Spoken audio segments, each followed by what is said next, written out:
Seed classes हम लोग not inheritable classes हो गए थे, ठीक है, जो मर्जी इनहेरिट नहीं हो सकती हैं। और थियोरेटिकली इंस्टेंस उन्हीं का बनता है जो कि कंप्लीट होती हैं, जो कि सील्ड होती है, जो कि नॉट इनहेरिटेबल होती है, जो कि फाइनल होती है।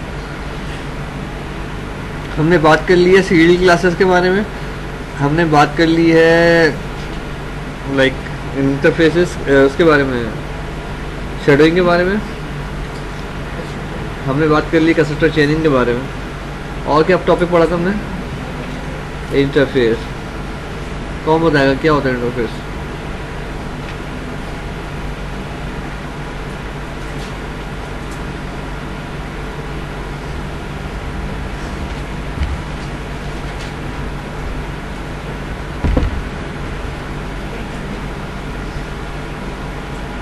जी, इंटरफेस क्या होता है?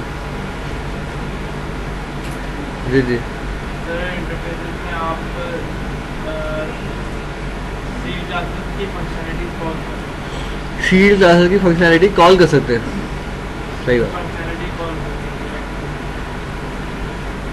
जी आपके बराबर है भाई। इंटरफेसेस क्या होता है?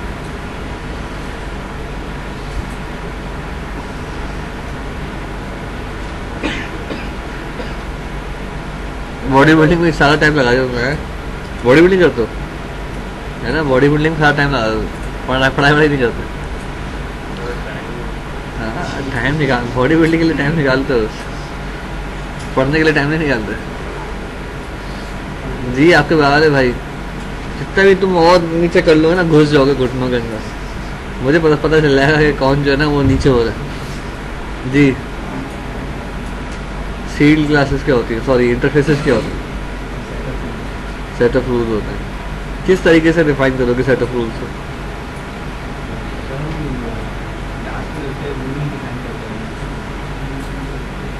क्या रूल किसको कह रहे हो?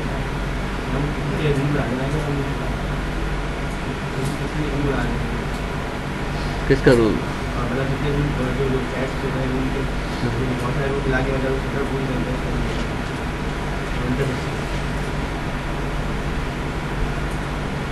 समझा हमने नहीं, समझा बस ऐसी रट के बोल दिया। जी बराबर है भाई। क्या नाम है तुम्हारा? सर जुहेब। जी सर जुहेब।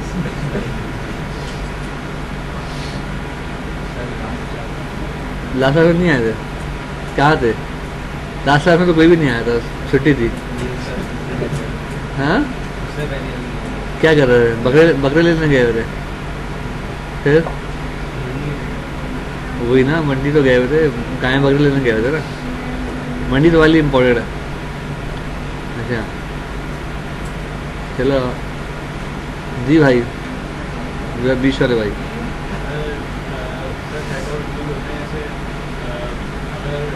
फंक्शनलिटी भी बन जाता है अगर ये ऐसे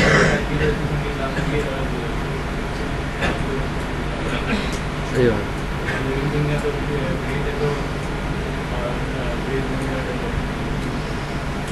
सही बात। जी भाई पीछे वाले भाई।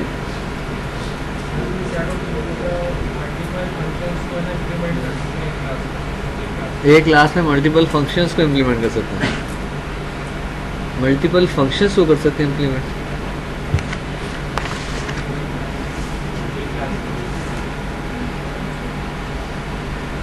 जी बराबर है भाई।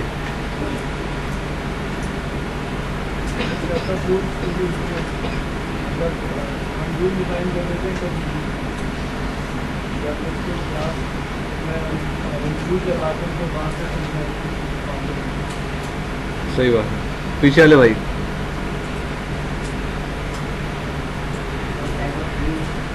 ये तो सबने बता दिया, आप कोई नई बात बताओ, ऐसी बात बताओ जो किसी ने अब तक नहीं बताई हो।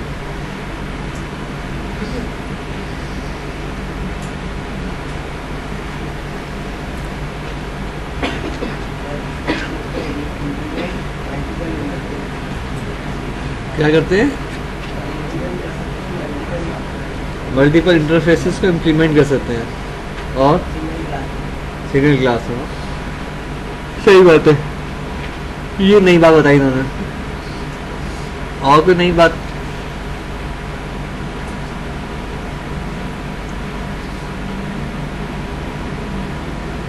इंटरफेसेस इम्प्लीमेंट होते हैं। जब आप इंटरफेस को इम्प्लीमेंट करते हैं तो उसके अंदर जो फंक्शंस होते हैं फिर आप उनको इम्प्लीमेंट करते हैं। तो आपकी बात आधी सही है, मतलब कि फंक्शन इम्प्लीमेंट होते हैं, लेकिन बेसिकली इंटरफेस इम्प्लीमेंट होते हैं और इंटरफेस के फिर फंक्शंस को हम इम्प्लीमेंट करते हैं क्लास के अंदर। होते क्या है इंटरफेस, ये नहीं बता रहा कोई। सेट ऑफ रूल्स सबने लिख के पढ़ के आए।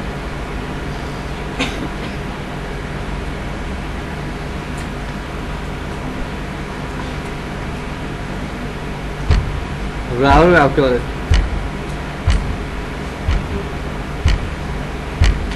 सर सेट ऑफ रूल को चाइल्ड क्लास के जो चाइल्ड क्लास में। सर चाइल्ड क्लास के हम रूल बनाते हैं। अच्छा, सही बात है। रूल्स तो बनते ही चाइल्ड क्लास के लिए हैं दोस्त जी। इस शुरू में आखिर में आप ही हो, नहीं आया था? आया था, आपके बराबर में हो जी सर। याद नहीं, किसी को याद है वैसे इंटरफेसेस क्या होते हैं या किसी को नहीं याद? फंक्शनैलिटी को इम्प्लीमेंट करते हैं किसमें? इंटरफेस में। इंटरफेस में फंक्शनैलिटी को इम्प्लीमेंट करते हैं।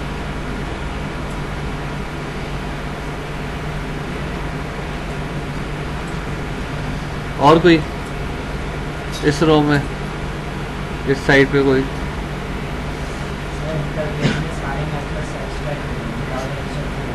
ठीक है, चलो ये दो नई बातें बताई इन्होंने कि इंटरफेसेस में जितने भी फंक्शंस होंगे वो इनकम्प्लीट होंगे, एब्स्ट्रैक्ट होंगे, लेकिन एब्स्ट्रैक्ट का कीवर्ड नहीं लगाता। ठीक है, वो बाय डिफॉल्ट एब्स्ट्रैक्ट है तो एब्स्ट्रैक्ट के कीवर्ड की जरूरत नहीं है, और वो बाय डिफॉल्ट पब्लिक है तो पब्लिक लगाने की जरूरत भी नहीं है, क्योंकि रूल्स होते ही पब्लिक है।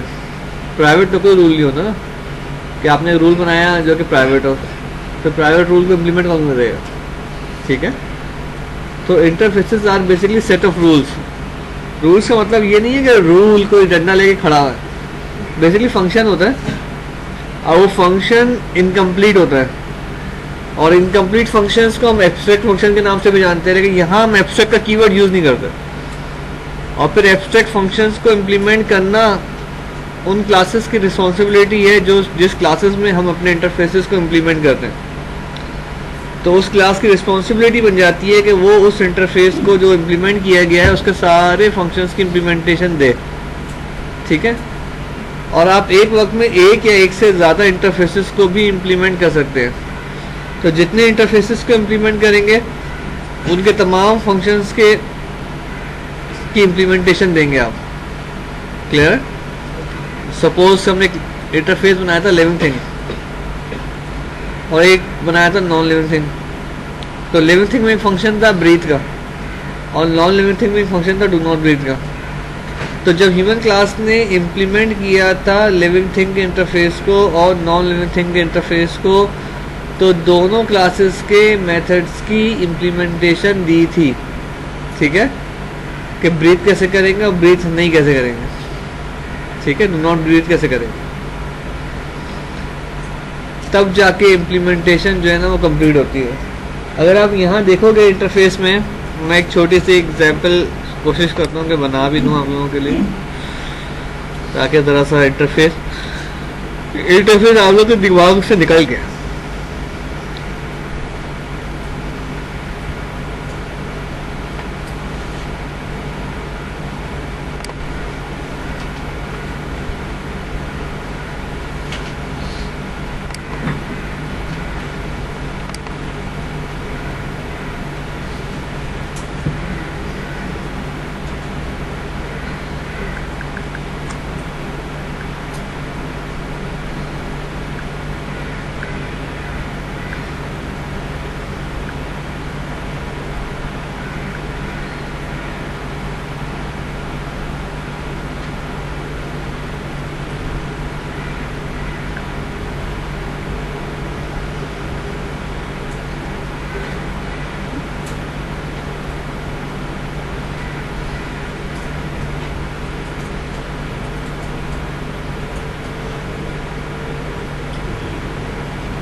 ये बहुत टाइम लगाता है।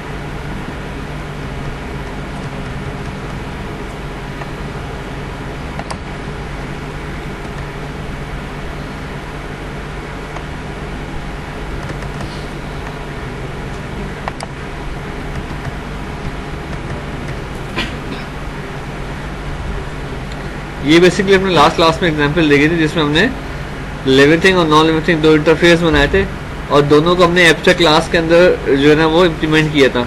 ह्यूमन में एब्स्ट्रैक्ट क्लास, प्लांट में एब्स्ट्रैक्ट क्लास, एनिमल में। और फिर हमने इनसे मजीद ड्राइव की थी classes, series classes, man, women, lily, rose, lion, tiger. ठीक है, यहाँ तक किसी को कोई प्रॉब्लम थी, कोई बात समझ में नहीं आई थी तो पूछ लें, मैं आपको दोबारा बता दूंगा।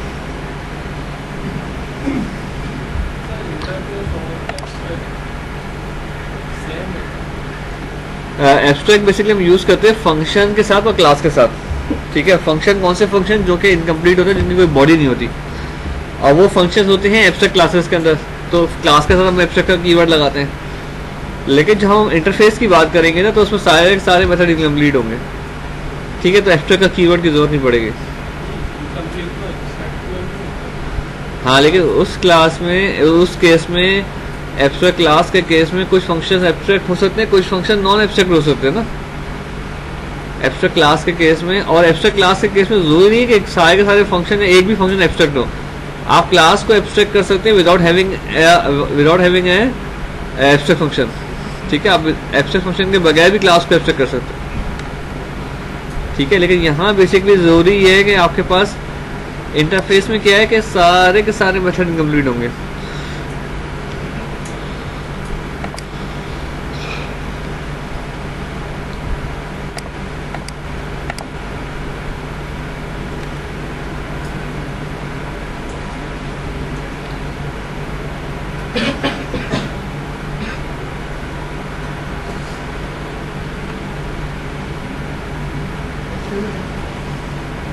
इसके अंदर मतलब एक से ज़्यादा पेरेंट हो, मतलब कोई पर्टिकुलर चाइल्ड हो सकता है या फिर नहीं?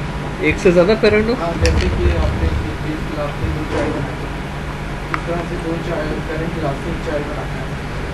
इसमें ये हो एक चाइल्ड के दो पेरेंट हो ही नहीं सकते। तो जैसे दूसरी लैंग्वेज में तो होता है। हाँ, दूसरी लैंग्वेज में कौन सी लैंग्वेज है? तो उसमें क्या होता है? चले, जब तक मेरा ये विजुअल स्टूडियो लोड हो रहा है, इन्होंने जो सवाल किया ना उससे एक बहुत अच्छी बात याद आई मुझे। मैंने कहा सोचा वो डिस्कस करूं।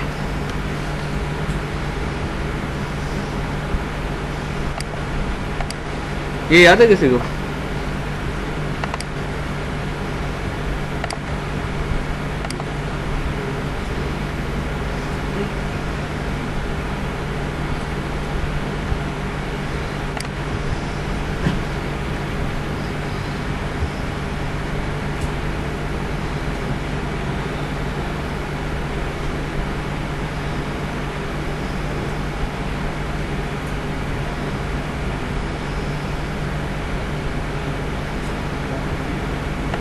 ये किसी को याद है?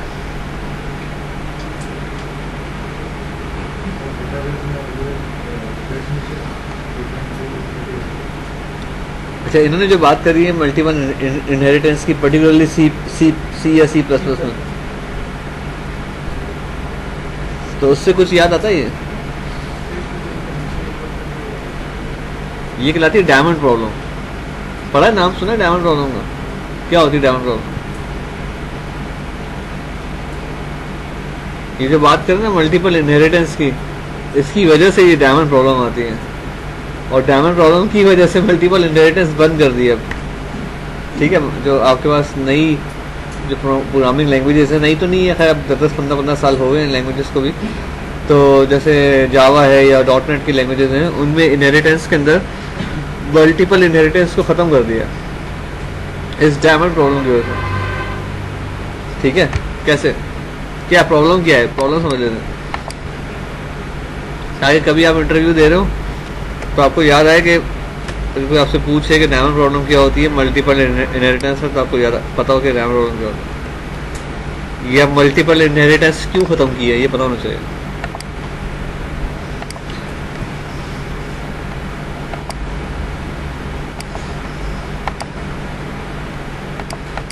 जैसे आपके केस में आप अभी कह रहे थे कि एक चाइल्ड के मल्टीपल, एक पेरेंट के मल्टीपल चाइल्ड हो सकते हैं और एक चाइल्ड के मल्टीपल पेरेंट हो सकते हैं। अभी कौन सा केस है कि एक पेरेंट है जिसके 2 चाइल्ड हैं। ठीक है, भाई यहाँ पे एक मेथड है, सपोज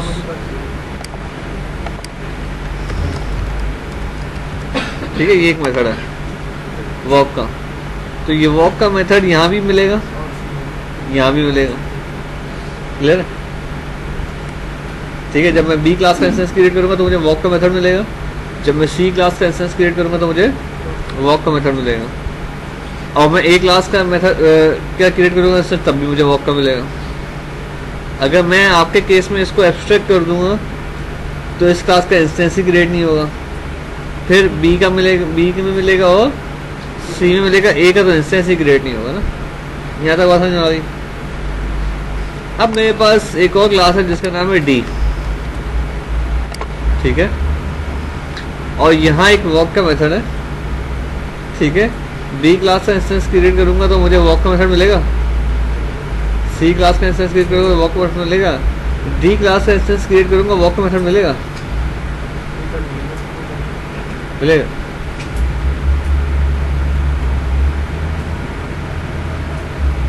सोच के बताएं, क्योंकि उसके बाद मैं फिर आपके साथ थोड़ा सा सवाल जवाब करूंगा। पहले आप बताएं, मिलेगा नहीं मिलेगा? मिलेगा, पक्की बात। अच्छा, बी ने क्या करा, बी ने उसको चेंज कर दिया। यहां था वो ए वॉक,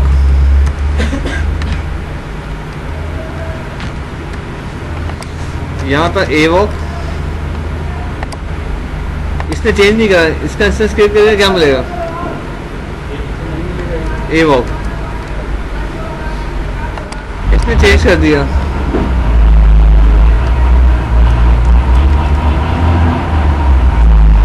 ठीक है, डी में क्या मिलेगा? अच्छा, दोनों वॉक करेंगे, ए और बी। हाँ, कॉल नहीं करते दोस्त, आपको तो इनहेरिटेंस पे ऊपर से चीजें मिलती हैं। आप कहते हैं कि पेरेंट ये देना, ये नहीं देना, ये आपको बाय डिफॉल्ट मिलते हैं।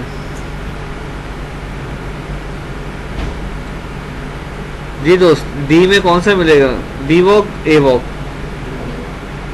हाँ, कौन सा मिलेगा? डी वॉक मिलेगा। डी वॉक तो है ही नहीं ना, ये इस वॉक का मेथड आपने डी में लिखा ही नहीं है। डी में इनहेरिटेंस की वजह से आ रहा है, ऊपर से 2 पेरेंट है ना, दोनों का ना वॉक का मेथड है।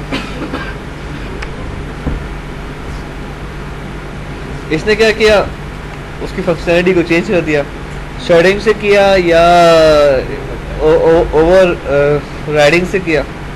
ठीक है, इसने नहीं किया, इसने एज इट इज यूज कर लिया। ठीक है, डी में क्या मिलेगा?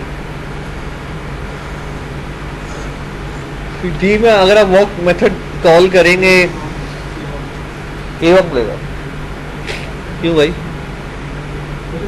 चाइल्ड के मतलब पेरेंट के जितने चाइल्ड हैं, सी है जैसे उसका पेरेंट है और डी का। आपके दादा का एक मकान था, दादा का एक मकान था, ठीक है, वो आपके चचा में और अब्बा में डिस्ट्रीब्यूट हो गया, तो वो दोनों थे ना। अच्छा, वो मकान अभी ऐसे ही है, मतलब अभी उसमें कुछ भी नहीं किया, इनहेरिटेंस की वजह से आपके अब्बू को आपके चचा को मिल गया।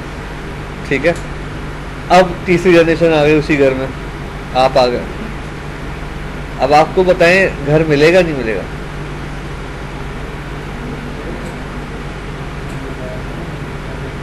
क्यों? चचा का ऐसा नहीं है? हाँ क्या नहीं है? चचा को जो हिस्सा मिला वो इनहेरिटेंस की वजह से इस तरफ आएगा, ठीक है, ये वाला हिस्सा भी इस तरफ आएगा, ठीक है, डी की तरफ।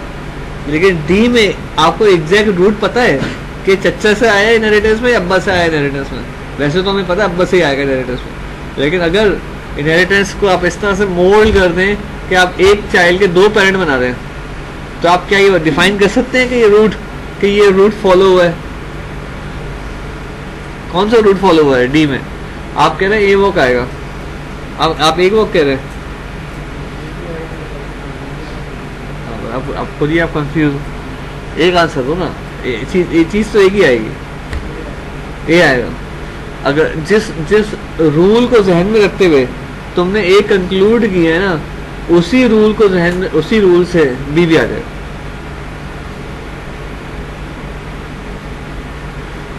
तुमने क्या रूल लगाया, ए क्यों आएगा? मतलब यहाँ कहाँ लिखा हुआ कि ये डिफॉल्ट रूट है और ये अनडिफॉल्ट रूल है या इनडिफॉल्ट रूल है? आएगा, ठीक है, दोनों आ गए। चलो बी वॉक भी आ गया, ए वॉक भी आ गया। अब डी में तुमने कॉल किया वॉक, क्या प्रिंट होगा? B walk A walk? शायद नहीं होता, कंपाइलर में जस्ट होता है, एक चीज होती है। हाँ भाई, या तो बी आएगा या ए आएगा, है ना? और किसकी बेस क्लास एक है? किसकी बेस क्लास एक है? बी और सी की एक बेस क्लास एक है, बिल्कुल ठीक है। तो उस केस में तो कॉल हो गया ना। अब बी का इंस्टेंस क्रिएट करोगे तो बी वॉक लिखा हुआ आएगा, सी का इंस्टेंस क्रिएट करोगे तो ए वॉक लिखा हुआ आएगा। अब हम इंस्टेंस क्रिएट कर रहे हैं डी का, क्या लिखा हुआ है?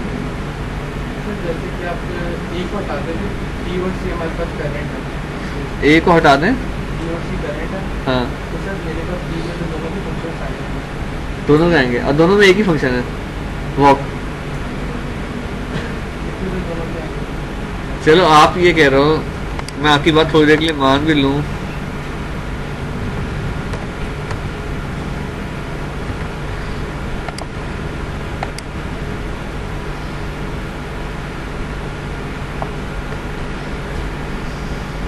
ये कह रहा हूँ ना, बी क्लास है और सी क्लास है, डी चाइल्ड है, उसमें वॉक का मेथड है बी, और जब वॉक कॉल करते हैं तो बी वॉक लिखा हुआ आता है। तो इसमें जो मेथड है उसमें जब सी कॉल करते हैं तो सी वॉक लिखा हुआ है, फॉर वो सी वॉक लिखा हुआ है। अब मैं डी में आया, डी में मैंने वो फंक्शन कॉल किया, क्या कॉल हो?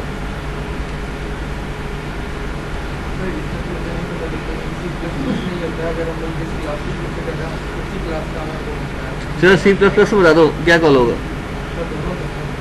दोनों दोनों चल जाएंगे। डी में अगर वॉक कॉल करेंगे तो सी का और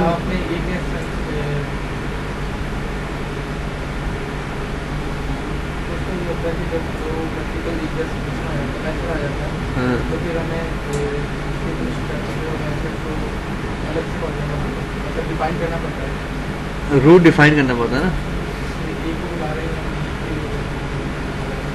सही बात। उस वक्त हमें रूट डिफाइन करने की जरूरत पड़ती है, बाकी दफा में बाकी चीजों में रूट डिफाइन करने की जरूरत नहीं पड़ती ना। तो इसका मतलब है ना कि वो कंपाइलर खुद कंफ्यूज हो जाता है ये जज करने में कि ये जो वॉक का मेथड है वो किस रूट से आना है, वो जेड से बी से आना है या सी से आना है, ठीक है। जब आप इस तरह का केस आता है ना तो there is an ambiguous reference between B and C, ये एरर आता है सी प्लस प्लस, ठीक है। और फिर सी प्लस प्लस में आप क्या करते हैं, जाके पाथ्स डिफाइन करते हैं कि जी बी डॉट वॉक और या सी डॉट वॉक, स्पेशली जब आप डी में कॉल कर रहे हो, ठीक है। तो इसको कहते हैं डायमंड प्रॉब्लम, ठीक है। और ये डायमंड प्रॉब्लम आती ही इनहेरिटेंस की वजह से और मल्टीपल इनहेरिटेंस की वजह से, ठीक है।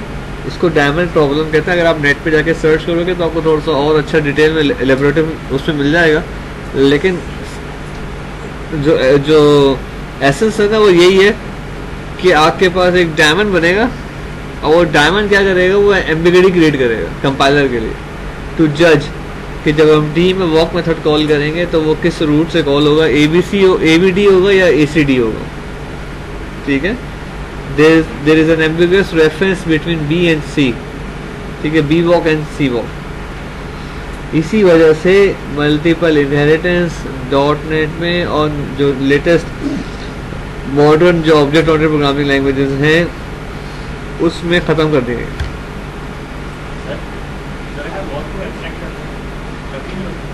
वॉक को क्या करते हैं, एक मेथड पेरेंट क्लास में कंप्लीट है और आप उसको इनकम्प्लीट कर दें, पॉसिबल। पेरेंट में एब्स्ट्रैक्ट करेंगे तो क्या होगा, जब इम्प्लीमेंट करेगी तो वो इम्प्लीमेंटेशन देगी बी वॉक सी वॉक। इम्प्लीमेंटेशन दे दी, इम्प्लीमेंटेशन दे दी बी वॉक सी वॉक, कंप्लीट हो गए। अब आप डी में आ जाए तो डी में कौन सा मिला, बी वॉक या सी वॉक, वही मसला है। तो ये काफी जाना पहचाना मसला है, ये इतना आसान मसला नहीं है। आप लोग समझ में आया डायमंड प्रॉब्लम या नहीं समझ में आया? नहीं समझ में आया तो इग्नोर करें।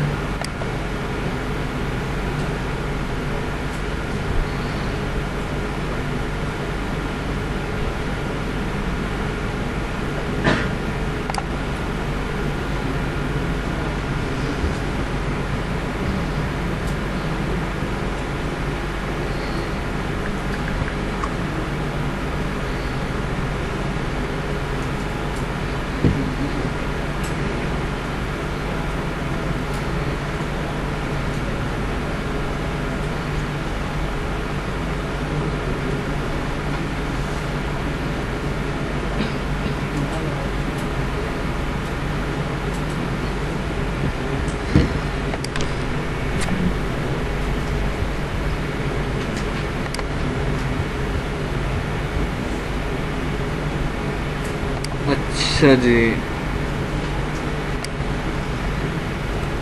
एक मैंने इंटरफेस बनाया, इंटरफेस लिविंग थिंग, एक इंटरफेस बनाया मैंने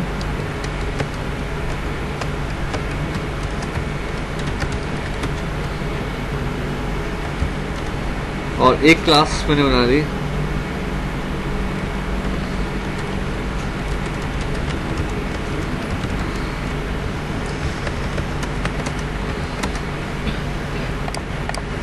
अब यहाँ पे मैंने एक मेथड बनाया void breathe, जो कि इनकम्प्लीट मेथड है। ठीक है, तो इसमें एब्स्ट्रैक्ट लिखने की जरूरत भी नहीं है, ना इसमें पब्लिक लिखने की जरूरत है। पब्लिक लिखेंगे तो एरर आ जाएगा। The public modify public is not valid for this item। Abstract लिखेंगे तो एरर आ जाएगा, the modify abstract is not valid for this item. ठीक है, ये बाय डिफॉल्ट एब्स्ट्रैक्ट है, बाय डिफॉल्ट जो है ये पब्लिक है। इसी तरीके से नॉन लिविंग थिंग में आपने बनाया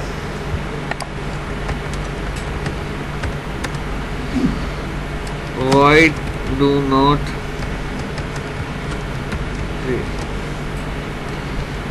ये मेथड भी एब्स्ट्रैक्ट है। ठीक है, अब पब्लिक है। फिर आप गए क्लास में, आपने कहा इम्प्लीमेंट करो इंटरफेस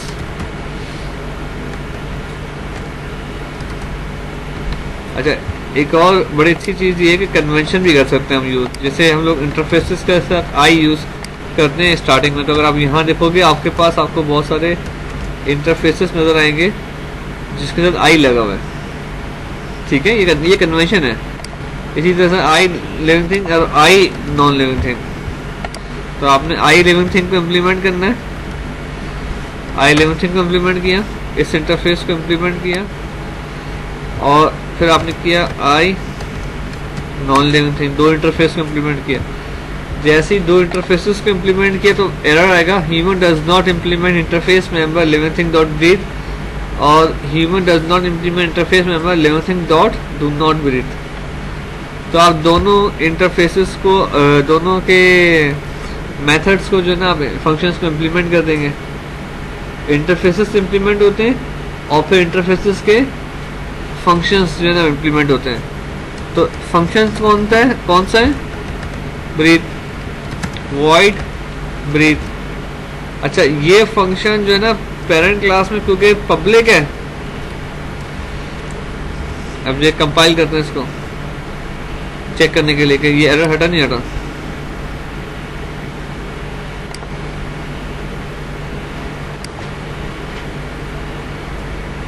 अच्छा, human does not implement interface member 11th in the way cannot implement interface member because it is not public। एक फंक्शन है जो कि इंटरफेस में पब्लिक है, आपने उसको इम्प्लीमेंट किया है लेकिन इम्प्लीमेंट करके आपने उसको प्राइवेट कर दिया। तो वो ये कहता है, एरर क्या कहता है कि ये इम्प्लीमेंटेशन नहीं हुई। ठीक है, ये आधी इम्प्लीमेंटेशन है क्योंकि आपने इसको पब्लिक नहीं किया, इंटरफेस मेंबर को पब्लिक नहीं किया। ठीक है, तो आप इसको पब्लिक कर दें। जैसे ही पब्लिक करेंगे ये एरर खत्म हो जाएगा। ठीक है, ये मैं आपको थोड़ा थोड़ा करके दिखा रहा हूँ, एक एक करके स्टेप, ताकि आपको भी मेरी बात समझ में आए कि हो क्या रहा है। फिर public void do not breathe. इसी तरीके से दूसरे वाले मेथड की इम्प्लीमेंटेशन दे देंगे। कंसोल डॉट राइट लाइन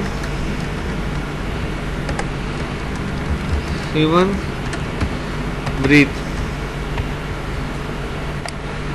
इसी तरीके से console dot write line human do not breathe. ठीक है, दोनों मेथड्स की आपने इम्प्लीमेंटेशन दे दी। आपने क्या किया, इंटरफेस के वो उन एब्स्ट्रैक्ट फंक्शंस की इम्प्लीमेंटेशन दे दी। बात बताऊं, इसमें क्या मुश्किल बात है इंटरफेसेस में, जो हमने आज पौना घंटा जो है ना इस पे लगा दिया। अच्छा, अब आप निकालें जरा अपने छुरी काटे और ये पूरी एग्जांपल जो है ना अपने पेपर पे लिखे हैं। आपने करना क्या है, लिविंग थिंग और नॉन लिविंग थिंग अभी जो मैंने बनाया है उसके ब्रीथ और डू नॉट ब्रीथ की मेथड्स की इम्प्लीमेंटेशन देनी है ह्यूमन, प्लांट और एनिमल में, और फिर उनसे मजीद इनहेरिट करनी है सील्ड क्लासेस, और फिर अपने मेन प्रोग्राम में इन 6 की 6 क्लासेस के इंस्टेंस क्रिएट करने हैं। और इसके लिए आपके पास सिर्फ 5 मिनट है। जो पहले 2 या 3 होंगे मैं सिर्फ उनको चेक करूंगा।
जी हो गया।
किसने बना लिया प्रोग्राम भाई?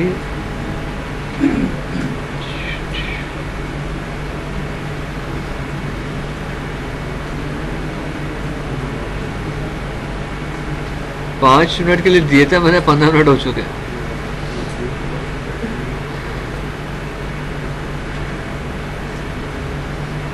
बना लिया आपने? हाँ बोलो।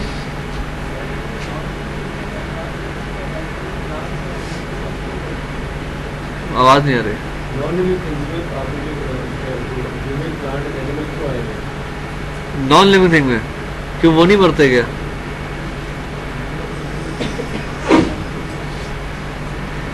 जब मरेंगे तो नॉन लिविंग थिंग कहलाएंगे ना, जब सांस नहीं लेंगे।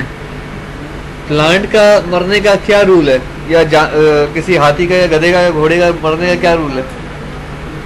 या उसकी सांस बंद हो जाएगी? तो सांस बंद हो जाएगी तो मर जाएंगे, या मर जाएंगे लेकिन सांस चलती रहेगी? क्या ख्याल है?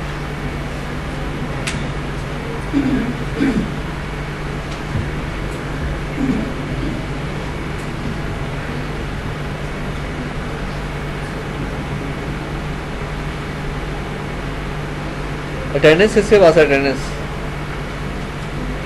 किसकी अटेंडेंस साइन नहीं हुई? पीछे दे देगा शास्त्री, ऐसे ही हाथ से पीछे कर दें, वो पीछे पास हो जाएगा।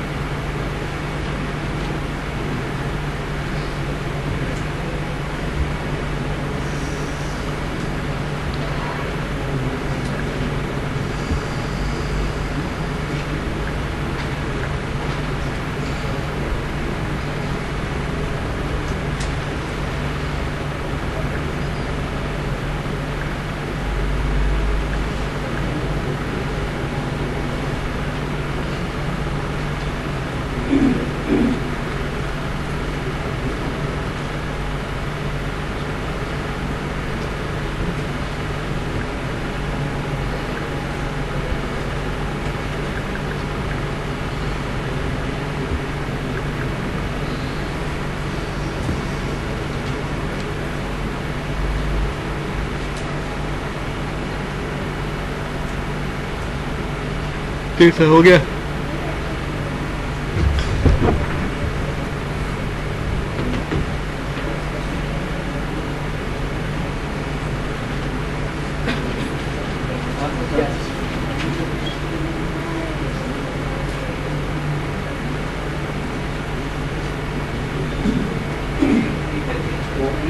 लिविंग ये मुझे लगता है कि लिविंग तो उसके लिए दोनों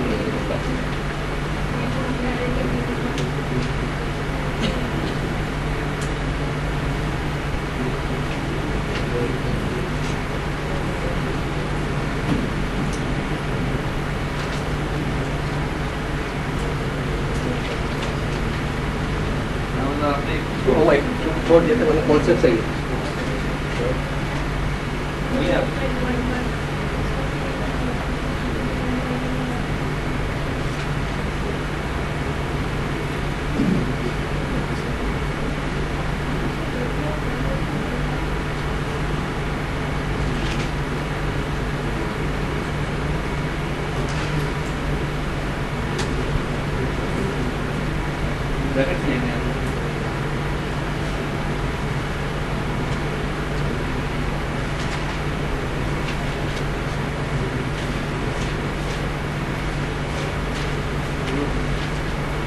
क्लास में तुमने बस ब्रैकेट लगा के और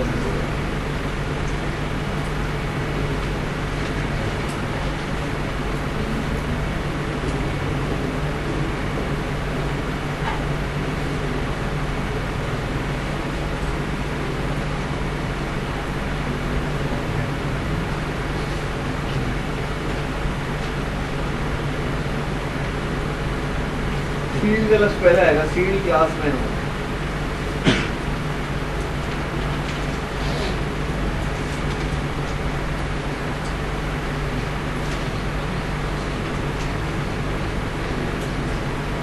तो मैं तो बीच में बचा और प्रोमोशन मदद कर रहा हूँ। जब आपने उसको इनोवेट किया तो मैं तो बोलूँ जैसे कि जरूरत नहीं है, मैं तो होगा तो क्लास है तो इवेंट में रेस्ट करेगी और फिर अगर मेन मेथड बनाएंगी तो उसको कॉल करेंगे। बाकी lily rose lion tiger animal कुछ नहीं है, सिर्फ मैन और वुमन है।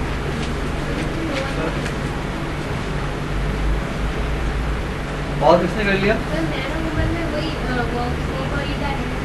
कुछ भी नहीं डालेंगे अभी तो सिर्फ कॉल कराना था।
कौन सी क्लास में? घर में हो?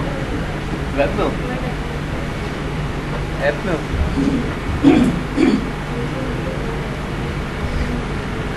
चले जी, मेरे सामने कुछ 6-7 लोगों ने मुझे चेक कराया और उसमें से 3 से 4 लोगों का बिल्कुल ठीक है, बाकी लोगों की कुछ गलतियां हैं। प्रैक्टिस करने की ज़रूरत है भाई, प्रैक्टिस। अच्छा मैं बना दूं जल्दी से प्रोग्राम, अगर आप लोग बुरा ना मानो, ठीक है। Abstract class plant I live in thing, I non living thing. ठीक है. Breathe. Plant breathe. Plant do not. Extra class. सब देख लें ये अभी इस वक्त. बाद में फिर आप लोग कहते हैं कि जी सर समझ में नहीं आया. एनिमल. ठीक है. Animal. Animal do not breathe. ये हो गया. एनिमल हो गया, प्लांट हो गया और ह्यूमन हो गया. अब बनाए public class man inherit from human. ठीक है. Public class women inherit from human. Public class lily inherited from plant. Public class rose inherited from plant. Public class tiger inherited from animal. Public class lion inherited from simple.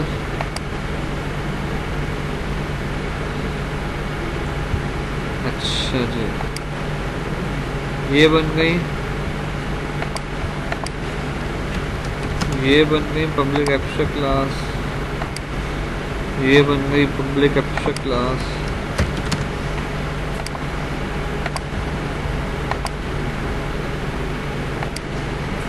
और ये बन गई public abstract class.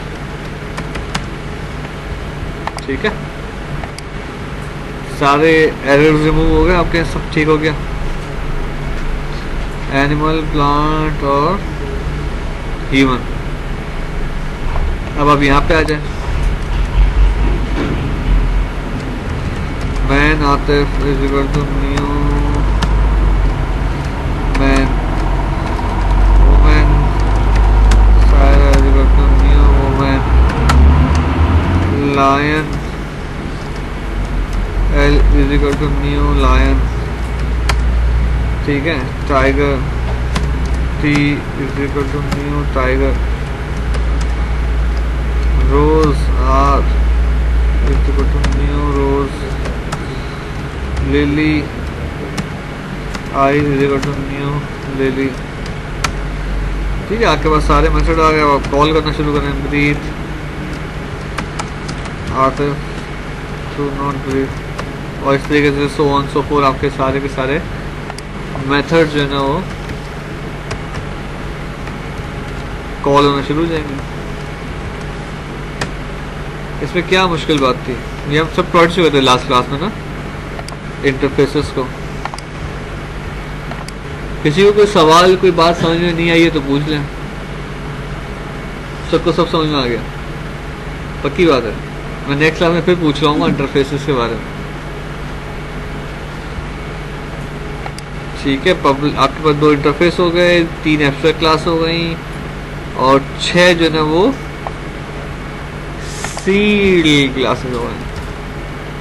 अच्छा, मैंने बहुत सारी बातें बोली भी नहीं थी, लोगों ने कर दी. जैसे इसको सील्ड बना दिया, ईट और स्लीप के मेथड लिख दिए.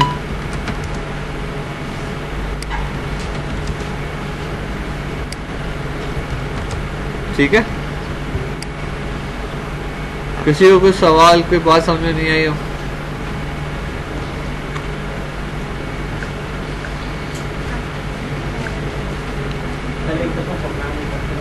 अच्छा, यहाँ तक.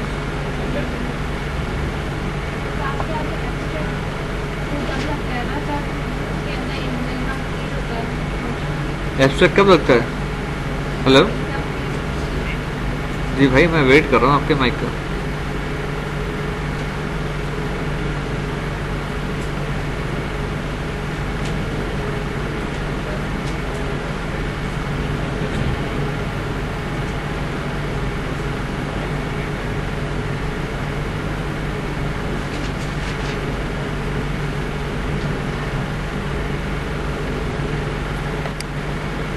क्लास में कोई एब्स्ट्रैक्ट मेथड हो ना हो, आप क्लास एब्स्ट्रैक्ट कर सकते हैं।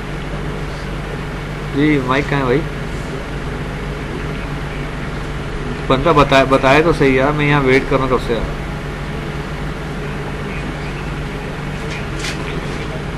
यही मसला देखो ना, बढ़ता जा रहा है दोस्त। आज ये देखो ना, बीच में एक हफ्ते छुट्टी भी आई है, और उसके बाद जो है ना, इससे पिछले हफ्ते भी मसला है। इस समय तो चौथा हफ्ता ही है इस अभी ना।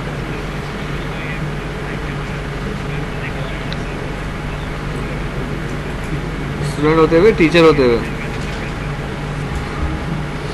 यहाँ खालिद साहब है क्या? नानी मैं से बात कर रहा हूँ।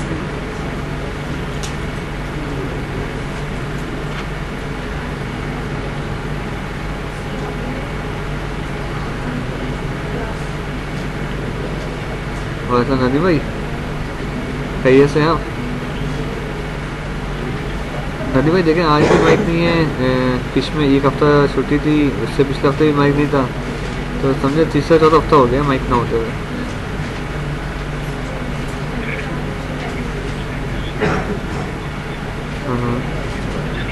माइक ही नहीं है, बगैर माइक के पढ़ा रहा हूँ, तीसरा हफ्ता हो गया।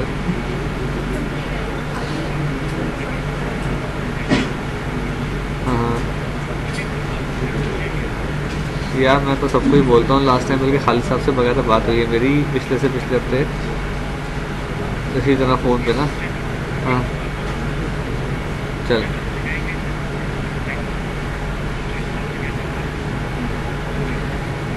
हाँ अभी हो सकता है अरेंजमेंट आज। अभी मेरी एक क्लास और है यार, अभी 3 घंटे मुझे और पढ़ा। हाँ हाँ हाँ चलें, देख लीजिएगा नेक्स्ट क्लास। ठीक है, थैंक यू। नहीं कोई मसला नहीं, कोई चलें।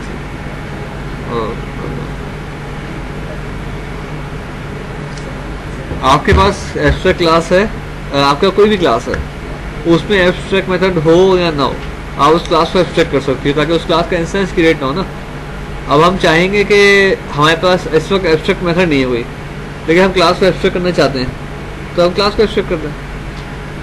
और ये दूसरी तरफ क्या चीज़ है कि अगर कोई एब्स्ट्रैक्ट मेथड है तो बाय डिफॉल्ट पूरी की पूरी क्लास एब्स्ट्रैक्ट हो जाएगी, फिर तो वो तो मैंडेटरी हो जाएगा।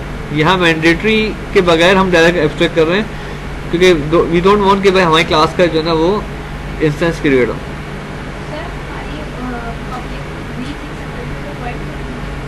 वाइट क्यों लिखा? वाइट कब लिखते हैं?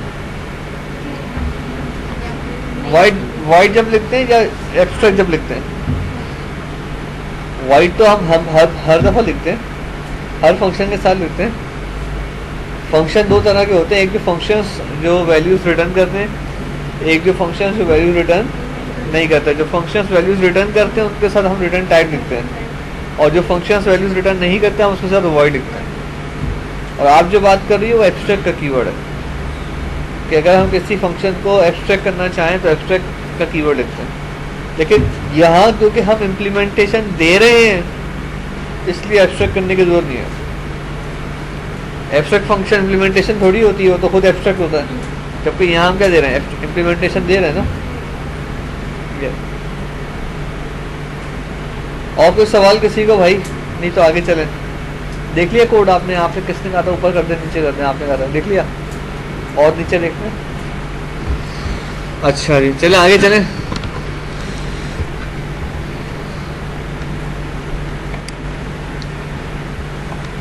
इसको मैं सेव कर देता हूँ।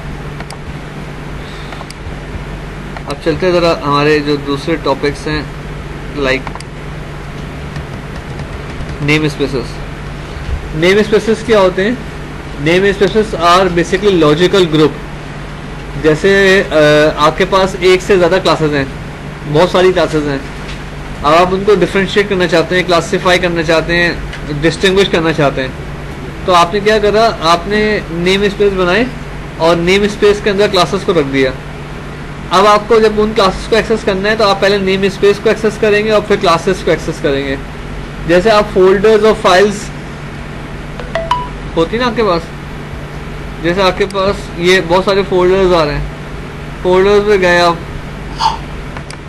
तो फिर देखें बहुत सारी फाइल्स और फोल्डर्स आ रहे हैं, फिर आप एक फोल्डर में गए तो देखें फाइल्स और फोल्डर्स आ रहे हैं, फिर आप एक फोल्डर में गए, फिर आप एक फोल्डर में गए और फिर फाइल्स आ रही हैं। इसी तरीके से फोल्डर्स का जो कॉन्सेप्ट है वो नेम स्पेसेस है, और जो फाइल्स का कॉन्सेप्ट है वो क्या है, क्लासेस हैं। तो आपने फोल्डर के अंदर फोल्डर और फोल्डर के अंदर फाइल्स, फाइल्स के अंदर फोल्डर्स नहीं होते, ठीक है। तो कभी ऐसा नहीं करेगा क्लास के अंदर नेम स्पेस बना दे। तो नेम स्पेसेस के अंदर क्लासेस होंगी, क्लासेस के अंदर जो है ना वो नेम स्पेस नहीं होंगे।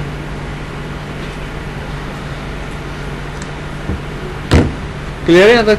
अब हम क्या करते हैं, हम अपने प्रोग्राम बनाते हैं एक छोटा सा, फाइल न्यू। मैं चाहूँगा 2-3 चीज़ें आपको आज पढ़ा दूँ ताकि नेक्स्ट क्लास के लिए आपके पास कुछ चीज़ें पहले से मौजूद हों। तो अच्छा, आपका देखिए प्रोग्राम ऑलरेडी एक नेम स्पेस के अंदर लिखा हुआ है, इसका मतलब है ये भी एक नेम स्पेस ही हुआ है, ठीक है। अब आप बाहर आए, इससे बाहर आए, इस नेम स्पेस से, इस फोल्डर से बाहर आए, आपने कहा नेम स्पेस माय या लेवल 1, ठीक है। आपने एक लेवल 1 का नेम स्पेस बनाया। अब इसके अंदर क्लास बनाई, क्लास 1, ठीक है, बहुत सिंपल है। अब मैं इस नेम स्पेस से हट के अपने नेम स्पेस में आ गया प्रोग्राम में, मैंने यहाँ लिखा क्लास 1। तो देखिए मुझे क्लास 1 नाम की कोई फाइल एक्सेसिबल नहीं है, क्योंकि वो मेरे नेम स्पेस में नहीं है, वो दूसरे नेम स्पेस में है। तो इसका मतलब ये है कि पहले आप उसको एक्सेस करेंगे लेवल 1 को, और फिर देखें आपको क्लास मिल जाएगी। obj is equal to new, तो ये नेम स्पेस है और ये क्या है, क्लास। अच्छा, अब आपके पास एक और क्लास है, क्लास 2। तो आपने क्या किया, level 1 dot class 2 obj2 is equal to new class 2, ठीक है। अब आपको इसको कहते हैं फुली क्वालिफाइड नेम। अब आपको पूरा का पूरा नाम लिखना है, ठीक है। अच्छा, अब आपने कॉल नेम स्पेस के अंदर विद इन नेम स्पेस बनाया, नेम स्पेस लेवल 2। अब ये देखें नेम स्पेस के विद इन नेम स्पेस है ये। आपने कहा क्लास 3, ठीक है। तो अब आपने इस क्लास का इंस्टेंस क्रिएट करना है, तो कैसे करेंगे जल्दी बताएं। Level 1 dot level 2 dot class 3। कमल भाई को समझ में आ गए, तो तेज तेज चलना आज, बाकी चीज़ें भी समझ लिया, ठीक है।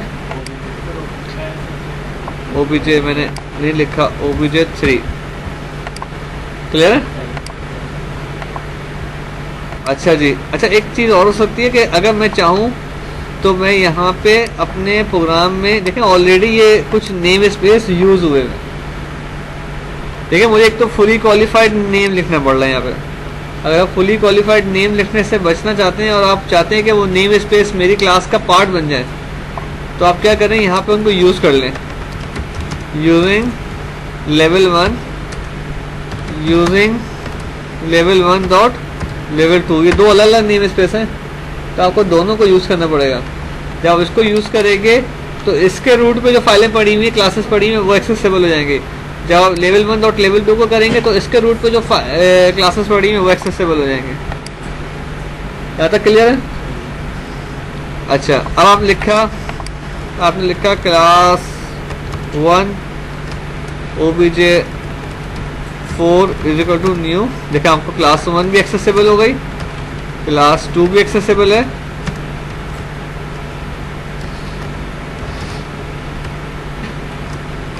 और क्लास 3 भी एक्सेसिबल।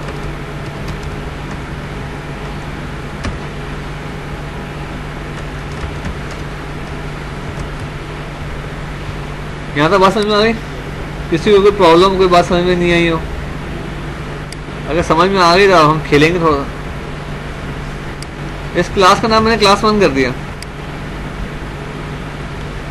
क्या फर्क पड़ेगा आपके प्रोग्राम पर? पहले तो ये बताएं क्या मेरे प्रोग्राम में एक नाम की एक से ज़्यादा क्लासेस हो सकती हैं?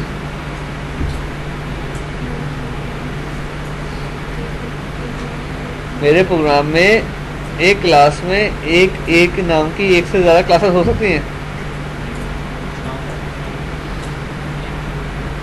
इस केस में तो हो सकती है ना, अपने नेम स्पेस अलग अलग कर दिया तो। बिल्कुल सही है, हो सकती हैं अगर आप वो डिफरेंट नेम स्पेस के अंदर हो। तो जब आपके पास एक नाम की एक से ज़्यादा क्लासेस हो सकती हैं एक प्रोग्राम में, अगर मेरी क्लासेस डिफरेंट नेम स्पेसेस के अंदर हैं तो वो एक नाम की हो सकती है। ठीक है, अब बताएं ऊपर वाले प्रोग्राम में क्या असर पड़ेगा इसका नाम क्लास 1 करने से? चल जाएगा नहीं चलेगा? चल जाएगा। कौन कह रहा चल जाएगा? जी, कैसे चल जाएगा? नेम स्पेस डिफरेंट है। ऊपर देखो मैंने 3 जो लाइन ऑफ कोड लिखे थे वो लिखे थे level 1 dot class 1, level 1 dot level 2 dot class 1, level 1 dot class 2, और फिर लिखा था मैंने level 1 dot level 2 dot class 1। उसके अगली जो 3 लाइनें लिखी थी ना, मैंने लिखी थी क्लास 1, क्लास 2 और क्लास 3। कौन सी जगह प्रोग्राम चल जाएगा या एरर आएगा? पहले तो ये बताओ। प्रोग्राम नहीं चलेगा। क्यों? क्लास 3 तो है ही नहीं। ठीक है, मैंने वहां जाके क्लास 3 हटा दिया। ठीक है, अब बताओ प्रोग्राम चलेगा नहीं चलेगा?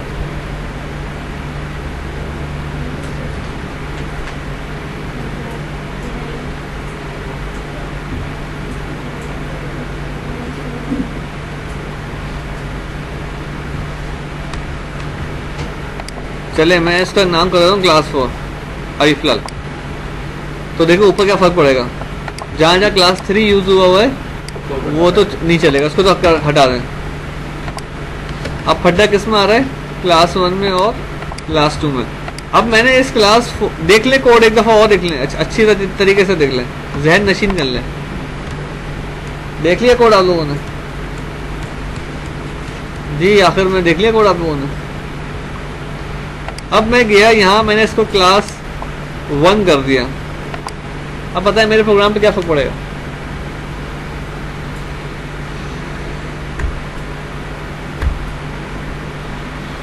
चलेगा नहीं चलेगा? ऊपर मैंने क्लास 1 और क्लास 2 यूज करी हुई है और नीचे मैंने क्लास 1 और क्लास 2 कर दिया।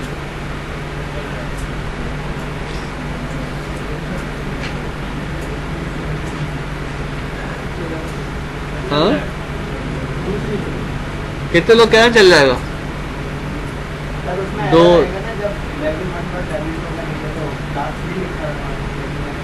क्लास 3 वाला मैंने कोड कमेंट कर दिया, आप स्किप कर गए शायद, इसलिए मैं दिखा रहा था कोड, गौर से देख लो। दीवार दिखा दूं?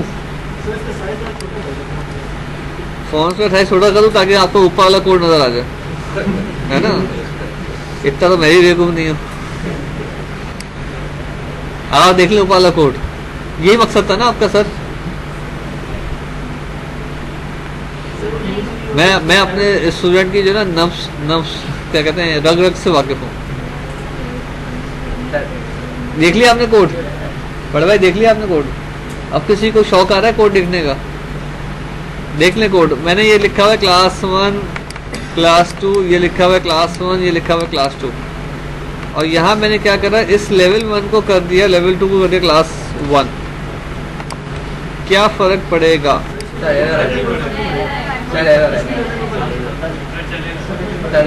अच्छा, पहले एक एक करके बात करते हैं। कितने लोग क्या चलेगा? अच्छा जी, जी बड़े भाई क्यों चलेगा? हाँ,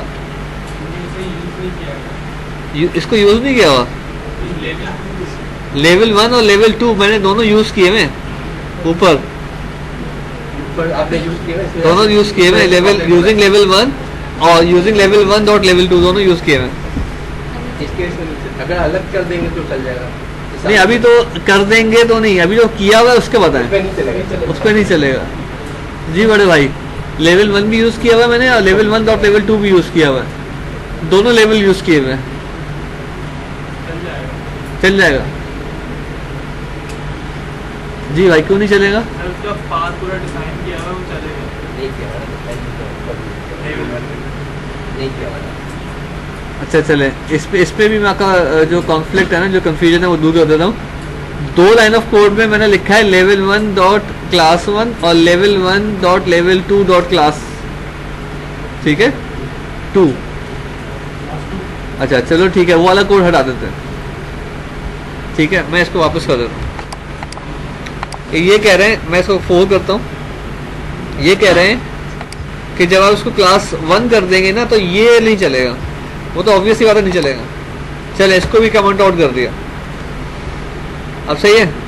और भाई ये भी देख लें आप ऊपर, यूजिंग लेवल 1 और यूजिंग लेवल 1 डॉट लेवल 2, क्योंकि वो क्लास का नाम मैंने चेंज कर दिया तो उस वजह से ये फुली क्वालिफाइड नेम में ये, क्योंकि क्लास एग्जिस्ट नहीं करती, बल्कि सॉरी यार ये तो लेवल 1 की हमने क्लास कॉल करी है, लेवल 1 डॉट लेवल 2 की थोड़ी करी है,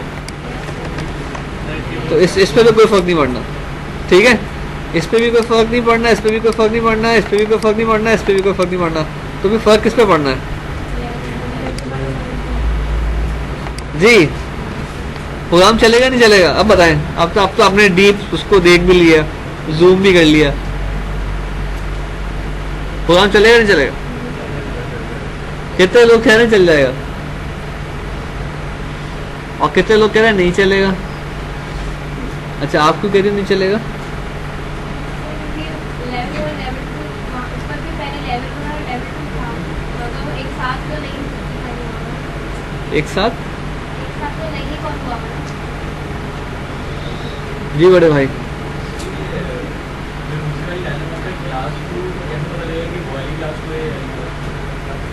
क्लास 2 और ये वाली है या ये वाली है, ये इसका नाम क्लास 1 कर दें तब भी है ना, दोनों हमने नेम स्पेस यूज किए हुए और दोनों क्लासेस कॉल करी, क्लास 1 और क्लास 2। अगर चाहे क्लास 1 करें तब भी दोनों नेम स्पेस के अंदर है, और जब अगर क्लास 2 करें जब भी दोनों नेम स्पेस के अंदर हो जाएंगी, तो क्या होगा? प्रोग्राम नहीं चलेगा। बात समझ में आ रही क्या कह रहे हैं? ये कह रहे हैं कि अगर आपने जो आपने ऊपर कोड लिखा था आखिरी की जो दो लाइनें लिखी हैं, आपने क्या लिखी है? Class 1 obj4 is equal to new class 1, class 2 obj5 is equal to new class 2।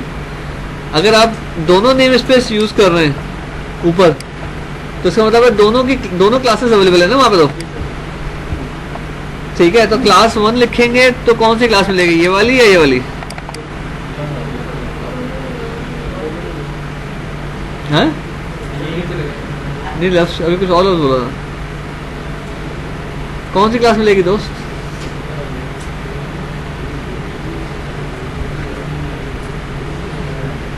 बहुत सिंपल सा बेसिक सा चीज है ये। फोल्डर वाली मिलेगी, वो तो सब फोल्डर है। फोल्डर वाली मिलेगी, यानी कि फोल्डर नहीं बोलो ना उसको, नेम स्पेस वाले को नेम स्पेस वाली मिलेगी, जो सब नेम स्पेस है वो वाली नहीं मिलेगी। ये कौन सा रूल है भाई? ये किस रूल के तहत जो है ना ये आपने जिम्बाब्वे को जिता दिया? ये कौन सा रूल लगाया आप?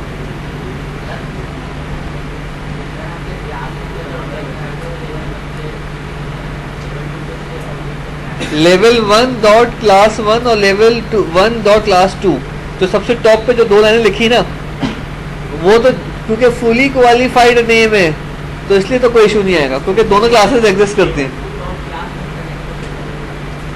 लेवल 2 डॉट क्लास 1 करेंगे तो मिल जाएगा, फिर चलेगा। कौन सी वाली लाइन ऑफ कोड? आखिरी की जो दो लाइनें,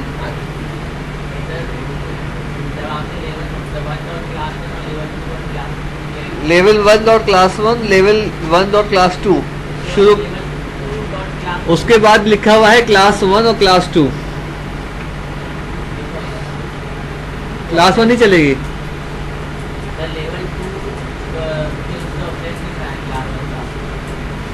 आपका जो लाइन ऑफ कोड है ना वो ये लिखा हुआ है कि level 1 dot class 1 level 1 dot class 2, ये दो लाइनें तो डायरेक्ट लिखी हुई है ना, फुली क्वालिफाइड नेम में चल जाएंगे क्योंकि दोनों क्लासेस एग्जिस्ट भी करती हैं।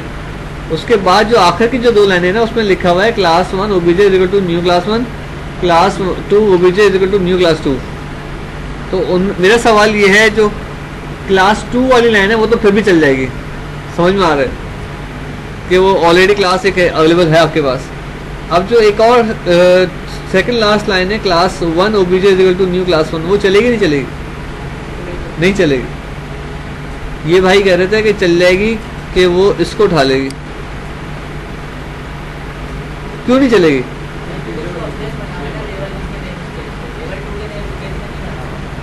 दोस्त उसमें तो लेवल का जिक्र ही नहीं है, उस पर तो डायरेक्ट क्लास 1 लिखा हुआ है और ऊपर मैंने सबसे टॉप पे दोनों नेम स्पेस यूज किए हुए हैं।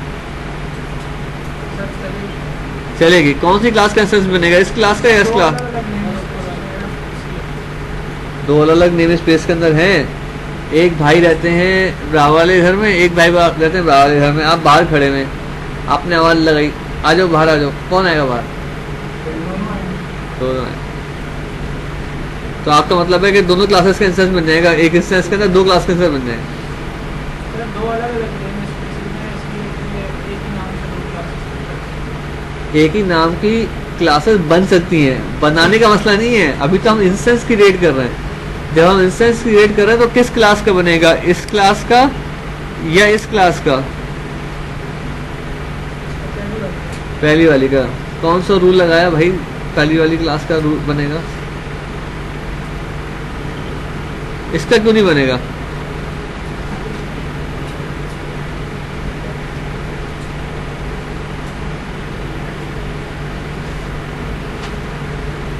जी भाई, किस क्लास का इंस्टेंस बनेगा, इस क्लास का या इस क्लास का?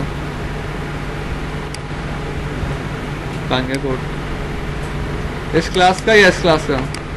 जी साइस्ता किसका बनेगा, इस क्लास का या इस क्लास का? दोनों का बनेगा। जबरदस्त, कंबाइन होके बनेगा, जुड़ जाएगा।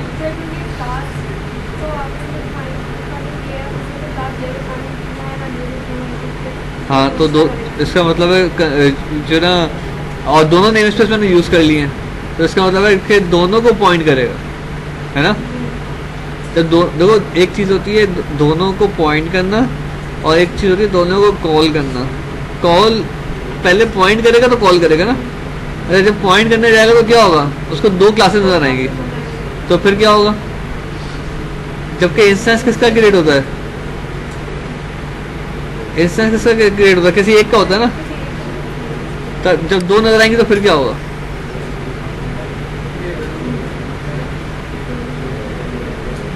करूँ और ऊपर करूँ?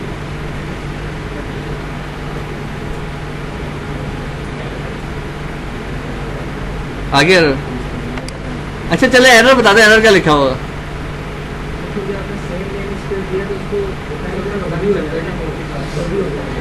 पहले उससे बात करना तो जी सर बोलिएगा था। हाँ हाँ बिल्कुल सही। ये तो आप सॉल्यूशन बता रहे हैं ना कि डिफाइन प्रॉब्लम क्या है, अभी एरर क्या आएगा, एग्जैक्ट एरर क्या आएगा? बस सही है, सही है, सही है, सही है। आपने बिल्कुल सही लफ्ज यूज किया। There is an ambiguous reference between two classes. अभी मैंने थोड़ी देर पहले एम्बिग्यूटी पढ़ाई थी, याद आया? डायमंड प्रॉब्लम, लफ्ज भी देखे वही लिखा हुआ जो उन्होंने बोला।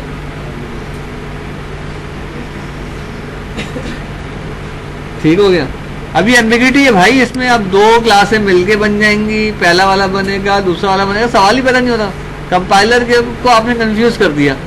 आपने बोला एक क्लास है, एक इस नेम स्पेस में, उसी नाम की दूसरी क्लास है दूसरे नेम स्पेस पे, और दोनों नेम स्पेस को आपने पॉइंट करवा दिया, दोनों नेम स्पेस को आपने यूज करवा दिया। तो अब क्या होगा, एम्बिग्यूटी होगी ना। तो एम्बिग्यूटी की वजह से क्या होगा, कॉल ही नहीं होगा। ठीक हो गया, आगे चले। इसका सॉल्यूशन क्या है, जैसे बड़े भाई बता रहे हैं, लेवल 1 का करना है तो लेवल 1 लिखें, अगर लेवल 2 का करना है तो लेवल 1 और लेवल 2 लिखें। एम्बिग्यूटी को खत्म कर दें। क्लियर? ये मैं एम्बिग्यूटी इसलिए पढ़ाता हूँ क्योंकि इस तरह के एरर आते हैं प्रोग्राम में, तो आपको पता हो कि आपके पास क्या इश्यूज हैं।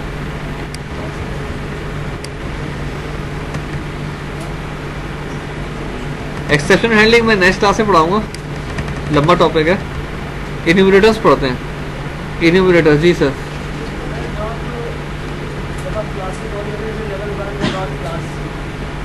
आप जब क्लास लेवल 2 की जा रहे हैं तो लेवल 2 का क्लास आप लेवल 1 बहुत ज़्यादा हाँ लेवल इसीलिए कर रहे हैं क्योंकि वो नेस्टेड नेम स्पेस के अंदर है जी।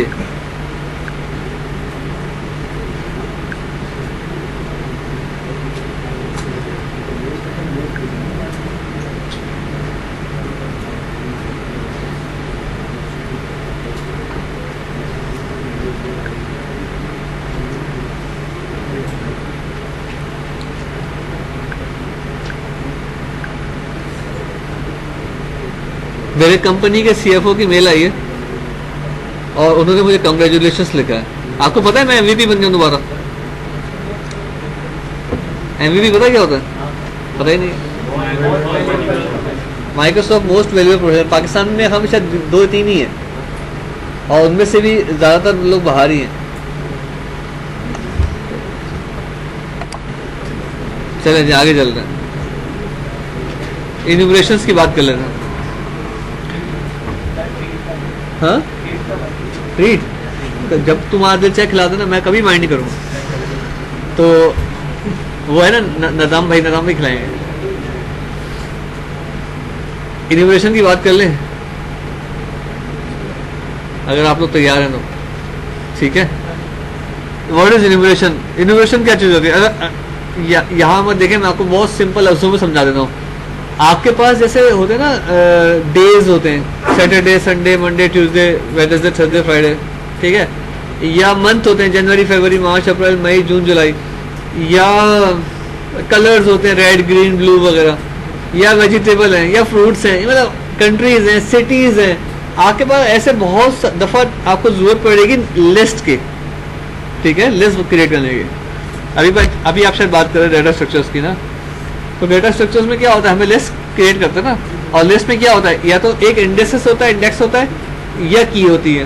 दो तरह के हमारे पास एलिमेंट्स होते हैं, या तो की बेस होते हैं या इंडेक्स बेस होते हैं, ऐसे ही होता है, ठीक है। और डेटाबेस में भी हम यही करते हैं कि डेटाबेस में क्या करते हैं, मास्टर टेबल में आता है सेटअप टेबल, और उसमें हर सिटी के अगेंस्ट में 1 2 3 4 5 6 7 8 9 10, हर कंट्री के अगेंस्ट में 1 2 3 4 5 6, हर लिस्ट के अगेंस्ट में जो ना एक 1 2 3 4 5 6 दे देते हैं, ठीक है। उसको आप इंडेक्स कहते हैं या इंडेक्सेस कहते हैं, ठीक है। दो टर्म्स हम उसको जानते हैं। और हमारे पास जो इंडेक्स होते हैं वो जीरो बेस होते हैं। प्रोग्रामिंग लैंग्वेजेस के अंदर जितने भी डाटा स्ट्रक्चर है इंडेक्स बेस वो जीरो से स्टार्ट होते हैं। यहाँ तक बात समझ में आ गई? तो अब इसकी प्रोग्रामिंग में आपको जरूरत पड़ती है। प्रोग्रामिंग में कैसे जरूरत पड़ती है कि आपने कहा कि मैं एक ऐसा इन्यूमरेटर बना लूँ, एक ऐसी लिस्ट बना लूँ कि जिसमें मेरे पास पहले से प्री डिफाइंड वैल्यूज पड़ी हुई, ठीक है। सिटी क्या है, लिस्ट है ना, जिसमें पहले से डिफाइंड वैल्यूज हैं। अब कुछ ही तुम बोलोगे यार लिखो, टाइप करो सिटी का नेम, तो कोई लिखेगा कराची के से, कोई लिखेगा सी से, कोई लिखेगा के कैप्स में, कोई लिखेगा के स्मॉल में। तो आप क्या करते हो, उसकी जगह ड्रॉप डाउन लिस्ट दे देते हो जिसपे फिक्स वैल्यूज होती है पहले से, और बंदा सेलेक्ट करता है और उसके अगेंस्ट में 1 2 3 पीछे डेटाबेस से सेव कर लेते हो, ठीक है। बिल्कुल इसी तरीके से प्रोग्रामिंग में भी आप क्या कर सकते हो, at the time of programming आप अपने पास लिस्ट क्रिएट कर सकते हो और उन लिस्ट को यूज कर सकते हो। वो एक सॉर्टेड नंबर्ड लिस्ट होती है जिनको हम इन्यूमरेटर्स कहते हैं। क्या कहते हैं? इन्यूमरेटर्स कहते हैं।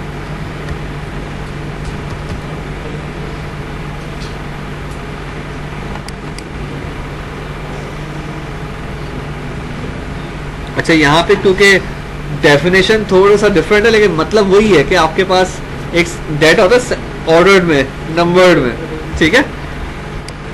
तो उसको अगर हम इस अपनी डेफिनेशन में देखें तो इन्यूमरेटर क्या है, simple fix set of possible values. कैसे कि आप अपने प्रोग्राम में जाएं, न्यू करें,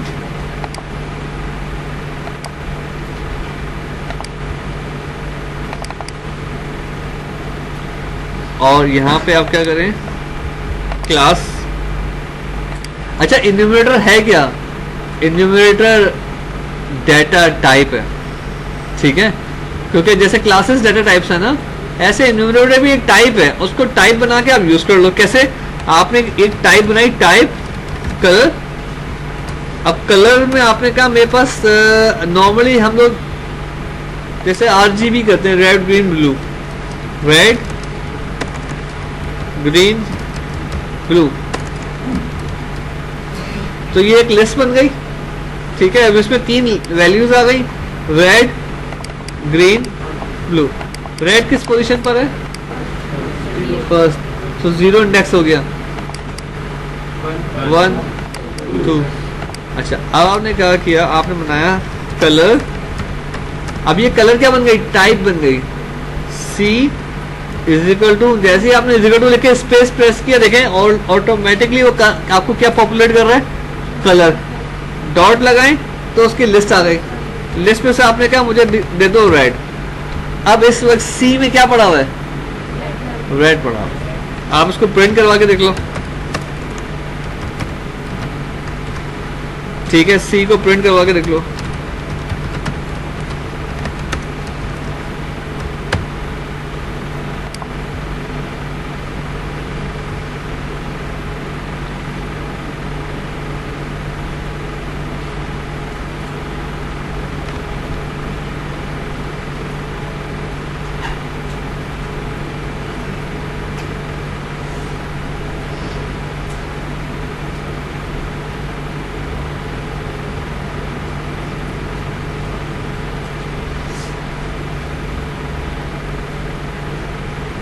क्या प्रिंट हुआ? रेड तो नहीं हुआ, व्हाइट में प्रिंट हुआ है। तो आपने सॉरी, राइट लाइन पूरा नहीं लिखा ना। नहीं, मैं वैसे ऐसे ही मजाक कर रहा था कि ये व्हाइट में प्रिंट हुआ, लेकिन हुआ रेड ही है। ठीक है, रेड प्रिंट हो गया। आप लोग नजर आ रहा है?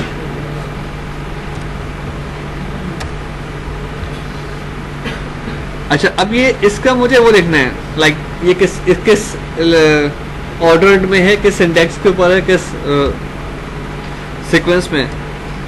तो मैंने क्या करा, कंसोल और राइट लाइन, इंटीजर में टाइप कास्ट करवा दिया C को।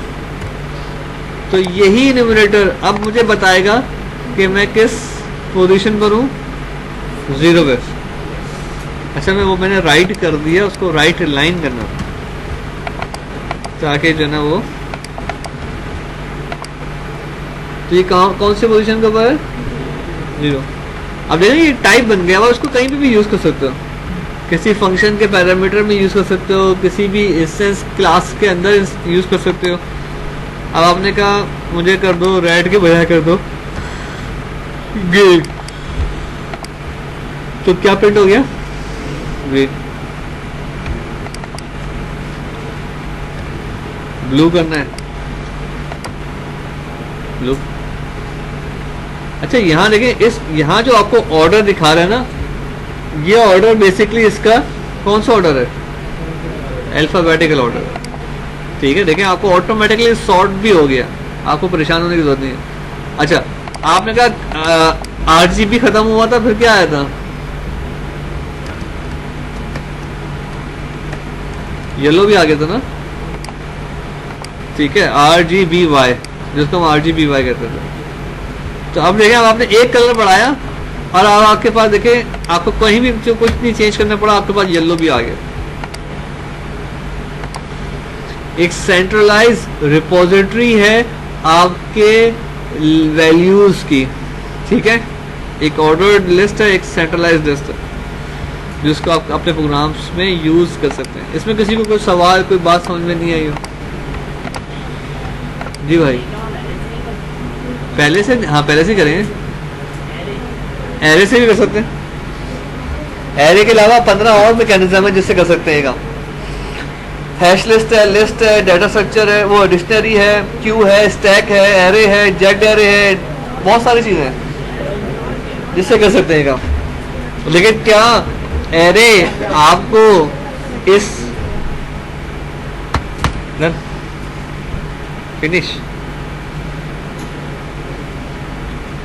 जी, सवाल किया था आपका दोस्त कि आप ये काम एरे से भी तो कर सकते हैं ना। आपका सवाल ये था, एरे में कैसे करते हैं दोस्त, मुझे ये बताओ। आप कहते I of 0 is equal to print करवा दो, I of 1 प्रिंट करवा दो, एरे ऑफ 6 प्रिंट करवा दो।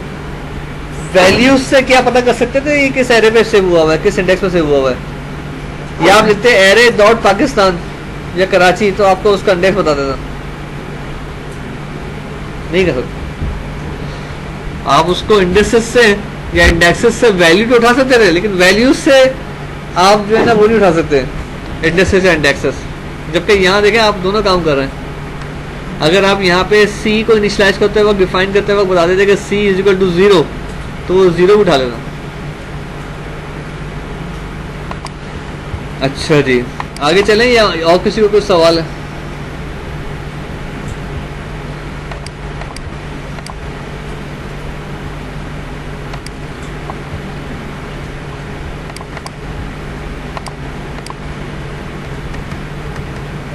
मुझे याद दिलाइएगा, नेक्स्ट क्लास में मैं आप लोगों को वो पढ़ाऊंगा एक्सेप्शन हैंडलिंग में, मैंने अभी स्किप किया क्योंकि वो थोड़ा लंबा टॉपिक है।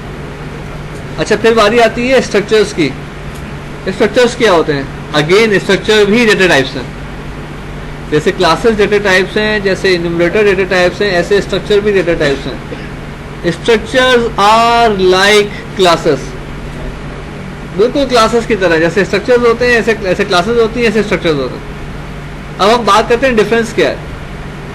डिफरेंस ये है कि आपके स्ट्रक्चर्स जो क्लासेस हैं, इनका जो इंस्टेंस क्रिएट होता है वो हीप पे होता है। कहाँ होता है? हीप पे, HEAP। कहाँ होता है? हीप पे। What is heap? Heap is basically a large memory pool area. जैसे आपकी रैम होती है ना, वर्चुअल रैम, ठीक है, वर्चुअल मेमोरी जो होती है, ये एक लार्ज मेमोरी पूल एरिया होता है। अच्छा, एक चीज होती है, अभी हम डेटा स्ट्रक्चर की बात कर रहे थे, एक चीज होती है स्टैक। स्टैक पढ़ा आपने? What is stack? स्टैक एक आपके पास डेटा स्ट्रक्चर है जिसमें आप चीज़ों को पुश करते हैं और पॉप करते हैं, ठीक है।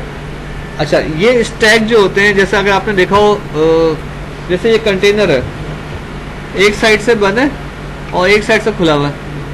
अच्छा, अब इसमें जो चीज़ मैं पहले डालूंगा वो सबसे आखिर में निकलेगी बाहर, फर्स्ट इन लास्ट आउट, ठीक है। और जो मोस्ट रिसेंट होगी वो सबसे ऊपर होगी। और push pop, push pop, push pop, बोले जरा, बोलने में बड़ा मजा आता है। जल्दी जल्दी बोले।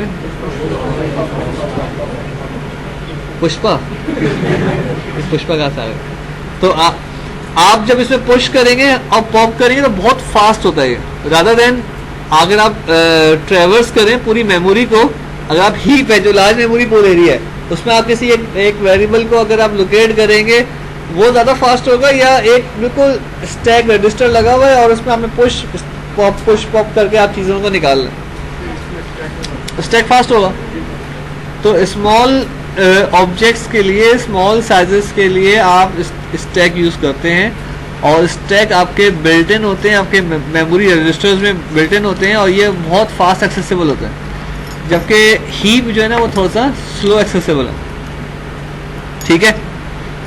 अच्छा, तो इसलिए हम लोग स्टैक को, स्ट्रक्चर्स को यूज़ करते हैं। स्ट्रक्चर के जितने भी इंस्टेंसेस हैं वो स्टैक पे जाते हैं, क्लासेस के जो इंस्टेंसेस हैं वो हीप पे जाते हैं। अच्छा, स्ट्रक्चर्स में इनहेरिटेंस नहीं होती, जैसे क्लासेस में इनहेरिटेंस होती ना, स्ट्रक्चर में इनहेरिटेंस नहीं होती। ये स्ट्रक्चर्स जो है ना वो डायरेक्टली इनहेरिटेड है सिस्टम डॉट ऑब्जेक्ट्स है बाय डिफॉल्ट, ठीक। सिस्टम डॉट ऑब्जेक्ट्स है, टॉप मोस्ट पेरेंट क्लास थी ना ऑब्जेक्ट, ये उसी से इनहेरिटेड है। और ये लाइट वेट ऑब्जेक्ट्स के लिए हम लोग यूज़ करते हैं। जैसे आपने कहा कि 2, 4, 5, 10 बाइट्स की आपने कोई चीज़ बनानी है छोटी सी, या इससे बड़ी भी बना सकते हैं, कोई इतना मसला नहीं है। लेकिन जितना साइज स्ट्रक्चर का बढ़ता जाएगा, परफॉर्मेंस बढ़ने के बजाय कम होती चली जाएगी। जैसे अगर मैं इस बोतल में आपसे कहूँ बाल्टी डाल दें तो दी जा सकती है ना।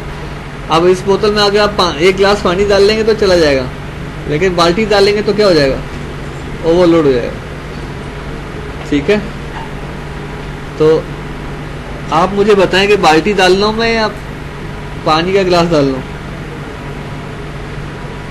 आप मतलब कहने का मकसद ये, आप लोग ओवरलोड तो नहीं हुए अभी, तो मैं स्ट्रक्चर कंप्लीट करूँ, नहीं तो फिर मैं स्ट्रक्चर को छोड़ दूँ। अच्छा, मैं सुनना चाहता था कंप्लीट करें, तो उन्होंने कह दिया कंप्लीट करें, तो मैंने कंप्लीट ही कराना। तो स्ट्रक्चर्स क्या होते हैं? बिल्कुल लाइट वेट होते हैं। जैसे आपके पास आपने कहा मुझे 2, 4, 10, 15 बाइट्स की आपने कोई चीज़ बनानी है। जैसे फॉर एग्जांपल मैं अपने प्रोग्राम में गया,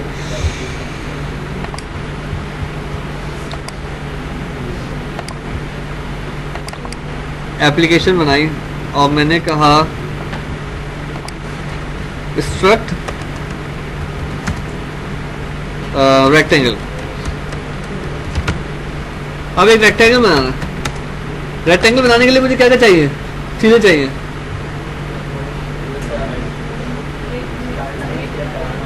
सॉरी, 4 पॉइंट्स। 4 पॉइंट्स कौन से, मतलब उसको डिस्क्राइब कर रहा। एक्स वाई,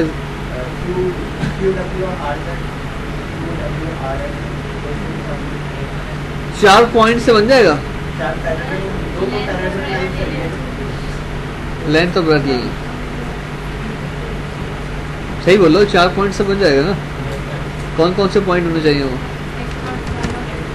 एक्स और बस सही है, x2 y2 क्यों आ जाएगा। देखो x naught is a single point, y naught is a single point. If you are saying that you need 4 points, then x naught और y naught is basically 2 point,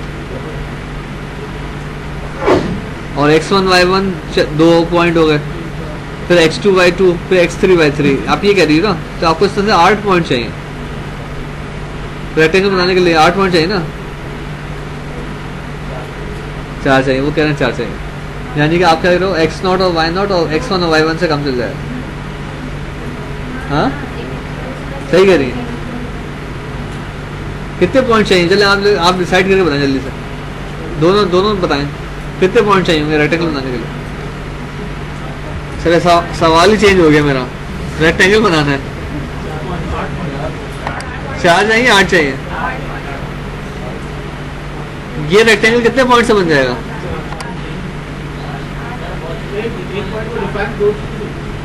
अच्छा, अब ये जो पॉइंट है ना, ये वाला, ये कहलाएगा x नॉट y नॉट, ठीक है। ये कहलाएगा x1 y1, x2 y2, x3 y3। और ये एक x नॉट जो है ना, एक सिंगल पॉइंट है। मुझे रेक्टेंगल बनाने के लिए कितने पॉइंट चाहिए। मैं फिर सवाल रिपीट करता हूँ, मुझे रेक्टेंगल बनाने के लिए कितने पॉइंट्स दरकार है। ये 4 कौन है बोला बीच बीच में, आप बोल लो 4 कैसे। अच्छा, इसमें से कौन से 4 चाहिए। अगर आपको ग्राफ के थ्रू प्लॉट करके बोल रहे हैं तो फिर तो वो चाहिए कि वीडियो में एक्सेस में चाहिए, लेकिन अगर आप वैसे बोलना है तो 4 पॉइंट ग्राफ पे भी और वैसे भी एक ही बात होगी ना, अलग अलग बातें थोड़ी होंगी। कितने पॉइंट चाहिए। 8 चाहिए, 3 चाहिए। ट्रायंगल बना रही होगी। एक पॉइंट को डिफाइन करने के लिए 2 लगेंगे। अच्छा चले, आप अपनी इंग्लिश में बता दें, कितनी वैल्यूज चाहिए। हाँ, तो मैं भी तो ये बोल रहा हूँ, उसमें वैल्यू को पॉइंट कह रहा हूँ। आप डेफिनेशन क्यों चेंज करने के चक्कर में लगे रहते हैं। मैं कह रहा हूँ कि मैं वैल्यू को पॉइंट कह रहा हूँ, तो कितने पॉइंट चाहिए। पक्की बात है। ये रेक्टेंगल ना 4 पॉइंट से बन जाएगा, ठीक है। आपको ये चाहिए और ये चाहिए, रेक्टेंगल बन जाएगा, ठीक है। नहीं बनेगा, बनेगा नहीं बनेगा। तो रेक्टेंगल बनाने के लिए 4 पॉइंट चाहिए, एक्स नॉट वाई नॉट। अच्छा, एक एक को पॉइंट को मैं इनिशियलाइज करता हूँ। अभी आप देखिएगा बन जाएगा rectangle. X naught is equal to 0, ठीक है। Integer y naught is equal to 0, integer x1 is equal to. अच्छा, अब ये जो x है ना, ये वाली लोकेशन है, तो सीधा की तरफ जाएंगे तो ये बनेगा कोई 100, ठीक है। 0 से लेकर 100 तक आ गया। अब आपको y पे चाहिए, y पे आप बनाएंगे ऊपर की तरफ। अच्छा, y1 की वैल्यू मैंने रखी 100। ये बताएं रेक्टेंगल बनेगा नहीं बनेगा? स्क्वायर बन जाएगा, यही मैं सुनना चाह रहा हूँ। इसको 200। अच्छा, अब इसमें कुछ जो है ना चीज़ें ऐसी हैं कि बल्कि मैं इसको यहाँ इनिशियलाइज नहीं करता, मैं इसको पैरामीटर दूंगा बाहर से, ठीक है। और मैं आपसे कहूँगा क्या कहते हैं, public wide draw rectangle.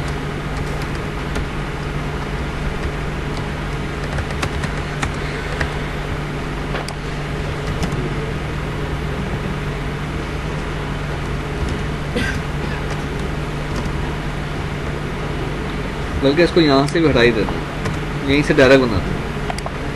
Why not ले लेते हैं और integer y naught, integer x1, integer y1।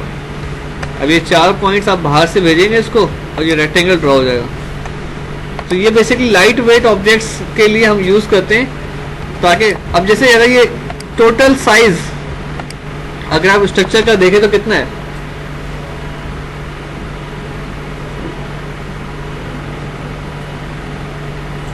Memory में कितनी स्पेस ले गए?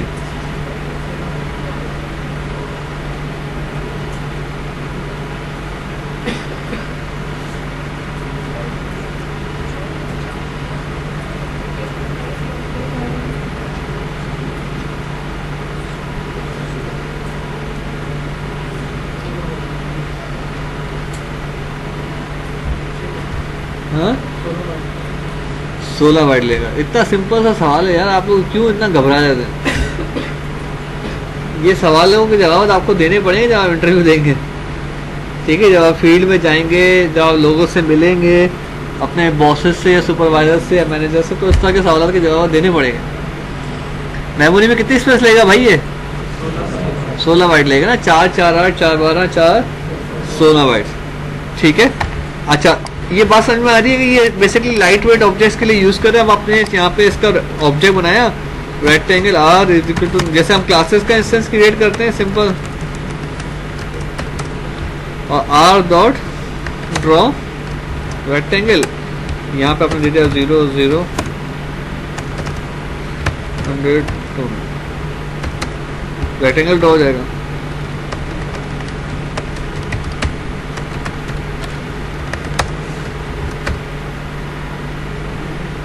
ठीक है, यहाँ तक रखते हैं टॉपिक को। नेक्स्ट क्लास में हम पढ़ेंगे एक्सेप्शन हैंडलिंग और फिर डेलीगेट्स और मल्टी थ्रेडिंग। ये 3 चीज़ें हम नेक्स्ट क्लास में पढ़ेंगे, ठीक है। किसी को कोई सवाल, कोई बात समझ में नहीं आई है तो पूछ लो। रन होगा तो रेक्टेंगल बना आएगा। मैंने कुछ लिखा ही नहीं है फंक्शन में, कुछ होगा ही नहीं, सिंपल सी बात है। तो सवाल ही बेतुका था तो जवाब ही बेतुका था।